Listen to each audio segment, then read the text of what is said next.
اعوذ باللہ من الشیطان الرجیم بسم اللہ الرحمن الرحیم۔ علی وائس چینل پہ خوش آمدید۔ آج ہم آپ کو بتائیں گے کہ خواب میں بوڑھا ہونے کی تعبیر کیا ہے۔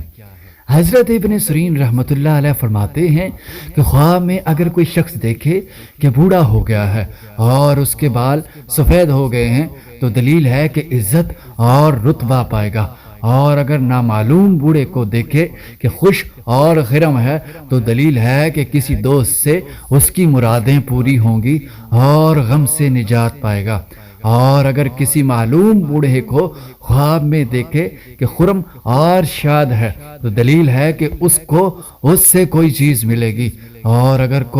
اس کو ترش اور غمگین دیکھے تو اس کی تعویل پہلے کے خلاف ہے۔ حضرت جابر مغربی رحمۃ اللہ علیہ فرماتے ہیں کہ اگر کوئی شخص خواب میں دیکھے کہ بوڑھا جوان ہو گیا ہے تو دلیل ہے کہ اس کی عزت اور مرتبے میں نقصان ہوگا اور دنیا میں مغرور ہوگا، اور اگر جوان یا بچہ دیکھے کہ وہ بوڑھا ہو گیا ہے تو دلیل ہے کہ عزت اور رتبہ پائے گا اور آخرت کے کام میں مشغول ہوگا۔